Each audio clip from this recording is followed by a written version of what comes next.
Hi guys, welcome to birth physics.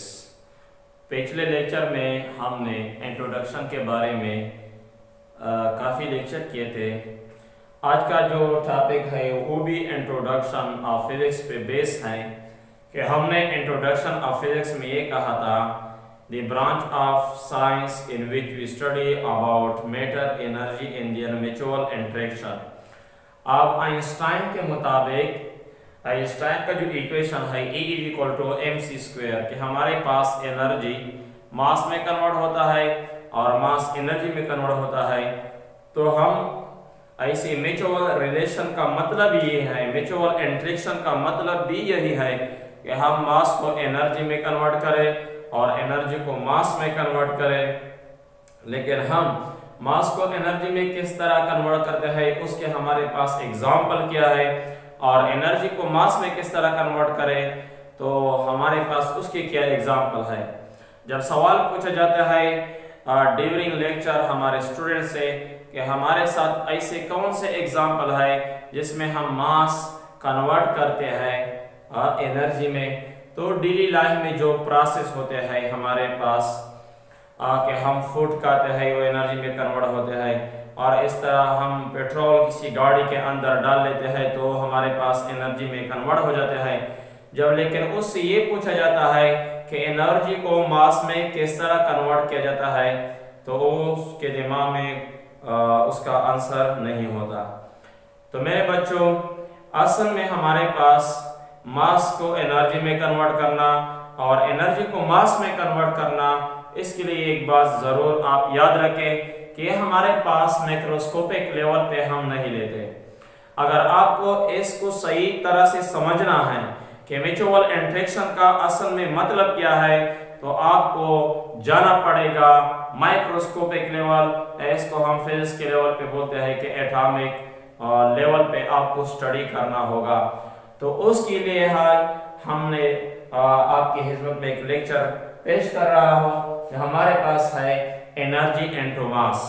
First of all, according to Einstein हमारे पास E = mc²। ये हमारे पास Einstein बाबा का एक इक्वेशन है, स्पेशल थ्योरी ऑफ रिलेटिविटी।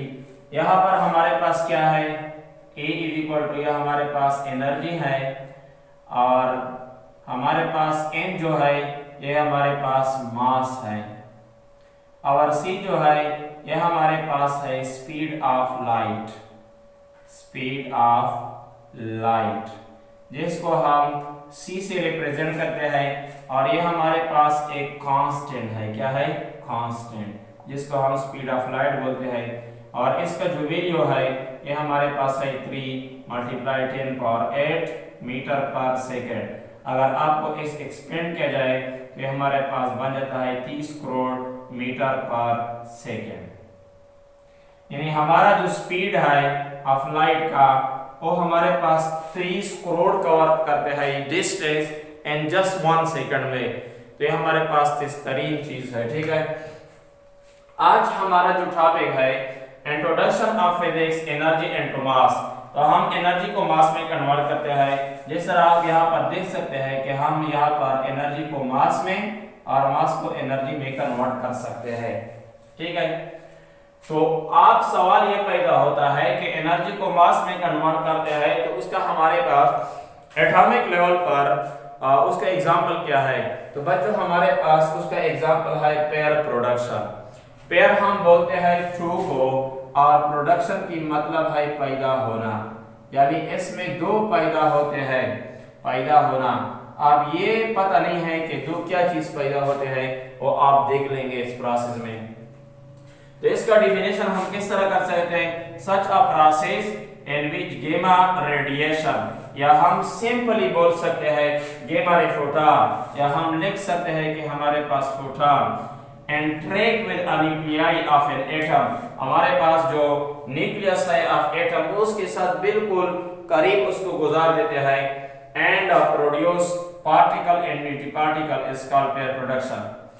कि हमारे पास पेयर प्रोडक्शन वो अमल है कि हम गामा रेज को न्यूक्लियस के बिल्कुल करीब गुजार देते हैं और उसके नतीजे में हमारे पास पार्टिकल और एंटी पार्टिकल पैदा होते हैं। अब मैं इसको डायग्राम के जरिए आपको समझाने की कोशिश करता हूँ। ये हमारे पास क्या है, एक एटम है, ये उसका न्यूक्लियाई है, ये उसका हमारे पास क्या है, शेल है। क्योंकि हमारे पास एटम में 2 रीजन मौजूद होते हैं। एक हमारे पास न्यूक्लियस है जिसमें हमारे पास प्रोटॉन और न्यूट्रॉन होते हैं। इसके अंदर बहुत सारे सब एटॉमिक पार्टिकल भी मौजूद है, क्योंकि प्रोटॉन, न्यूट्रॉन या इलेक्ट्रॉन ये क्वार्ट्स के बने होते हैं। और हमारे पास यहाँ पर मौजूद होते हैं इलेक्ट्रॉन जिसमें नेगेटिव चार्ज है, और न्यूक्लियस में हमारे पास पॉजिटिव चार्ज है। तो हम जो ही हमारे पास जो गैमा रेडिएशन है, ये हमारे पास क्या है, ये गैमा रेस है, गैमा रेस, और ये हमारे पास गैमा रेस का सिंबल है, इलामत है। हम जब एक फोटॉन को या गैमा रेस को इस न्यूक्लियस के करीब गुजार देते हैं तो नतीजे में हमारे पास 2 पार्टिकल पैदा होते हैं। एक को हम बोलते हैं हमारे पास क्या है, इलेक्ट्रॉन, ये हमारे पास क्या है, इलेक्ट्रॉन। और आपको पता है कि इलेक्ट्रॉन पे कौन सा चार्ज है, पॉजिटिव, सॉरी नेगेटिव। और दूसरा हमारे पास जो पैदा होता है उसको बोलते हैं पॉजिट्रॉन, पॉजिट्रॉन। ये हमारे पास क्या है, इस पे पॉजिटिव चार्ज मौजूद होता है। तो बच्चों ये आप याद रखना चाहिए आपको कि हमारे पास इस प्रोसेस में 2 पार्टिकल प्रोड्यूस होते हैं, इसलिए इसका जो नाम है एग्जांपल पेयर प्रोडक्शन। मैंने आपको पहले बताया था कि इसमें 2 पैदा होते हैं, लेकिन आपने देखा है 2 क्या पैदा होता है, एक हमारे पास इलेक्ट्रॉन और दूसरा हमारे पास पॉजिट्रॉन। इलेक्ट्रॉन के बारे में आप जानते हैं। अब पॉजिट्रॉन हमारे पास क्या है, ये हमारे पास, इसको हम बोल सकते हैं पॉजिटिव इलेक्ट्रॉन, ठीक है। ये हमारे साथ इस अमल में पेयर प्रोडक्शन में प्रोड्यूस होते हैं। तो इलेक्ट्रॉन का हमारे पास मास होता है, इसका भी मास है 9.1 10 -31 केजी, ठीक है। और इसका पॉजिट्रॉन का क्या है, इसका भी 9.1 10 की या 9.11 भी बोल सकते हैं, 10 -31 केजी। यानी इलेक्ट्रॉन का और पॉजिट्रॉन का जो मास है ये आपस में बराबर है। लेकिन आप ये देख रहे हैं कि इलेक्ट्रॉन पे नेगेटिव चार्ज है और पॉजिट्रॉन पे पॉजिटिव चार्ज है। तो ऐसे पार्टिकल हो जिसका मास सेम हो लेकिन उसका चार्ज हमारे पास ऑपोजिट हो। क्या बोला मैंने, ऐसे पार्टिकल जिसका मास जो सेम हो लेकिन उसका चार्ज आपस में डिफरेंट हो, तो फिर ऐसे पार्टिकल को हम क्या बोलते हैं, ऐसे पार्टिकल को हम बोलते हैं anti particle. Such a particle which have same mass but have opposite charge are called anti particle। तो हम बोल सकते हैं कि इलेक्ट्रॉन का जो एंटी पार्टिकल है वो पॉजिट्रॉन है और पॉजिट्रॉन का जो पार्टिकल है वो इलेक्ट्रॉन है। तो अगर आप देखा जाए ये हमारे पास क्या था, गैमा रेस, ये हमारे पास हाई एनर्जेटिक रेस होते हैं, इसके पास एनर्जी होता है।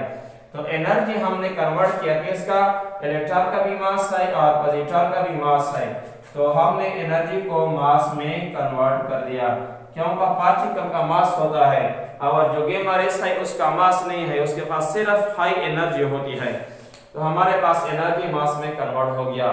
तो हमारे पास जो इस इक्वेशन का मतलब है कि हम एनर्जी को मास में कन्वर्ट कर सकते हैं।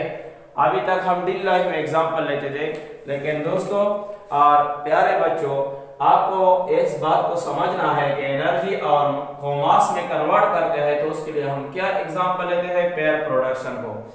अब हमारे पास एक सवाल पैदा होता है, आज स्टूडेंट्स ये पूछते हैं कि सर जब हमारे पास गैमा रेडिएशन इस हमारे पास न्यूक्लियस के साथ एंट्री करते हैं, आप ये बात आपको समझना होगा कि ये न्यूक्लियस के साथ स्ट्राइक क्यों नहीं होते, क्योंकि हमारे पास न्यूक्लियस का अपना इलेक्ट्रिक फील्ड होता है या इसको हम कोलम्बिक फील्ड बोलते हैं, उसके साथ एंट्री करते हैं और यहाँ पर इलेक्ट्रॉन पैदा होता है। तो बास बच्चे सवाल पूछते हैं कि सर हमारे पास न्यूक्लियस में इलेक्ट्रॉन कहाँ से आ गया। तो हमारे पास ये जो इलेक्ट्रॉन है ये असल में हमारे पास क्या है, बीटा पार्टिकल होते हैं। क्या है, बीटा पार्टिकल। और आपको पता है कि बीटा पार्टिकल पर कौन सा चार्ज है, नेगेटिव चार्ज, ठीक है। और ये हमारे पास पॉजिट्रॉन है। तो ये हमारे पास था आज का लेक्चर कि हमने एनर्जी को किस तरह मास में कन्वर्ट कर दिया। आपको मैंने समझा दिया कि इसका एग्जांपल है पेयर प्रोडक्शन। तो मैं उम्मीद करता हूँ कि आपको ये एग्जाम्पल इंशाल्लाह क्लियर होगा। और नेक्स्ट लेक्चर में हम पढ़ेंगे कि हम पेयर मास को किस तरह एनर्जी में कन्वर्ट कर सकते हैं। तो पेयर प्रोडक्शन का अपोजिट जो प्रोसेस है उस पर हम बात करेंगे। तो हमारे चैनल बर्फ फिजिक्स को अगर आपने सब्सक्राइब नहीं किया है तो आप इसको सब्सक्राइब करें और बेल के आइकन को हिट करें, ताकि तमाम आने वाले जितनी भी वीडियो है उसकी नोटिफिकेशन आपको बरवकत पहुंच जाए। और अपने दोस्तों और फैमिली के साथ शेयर करें और अपना ख्याल रखें। मिलते हैं इंशाल्लाह नेक्स्ट लेक्चर में, तब तक के लिए बाय बाय।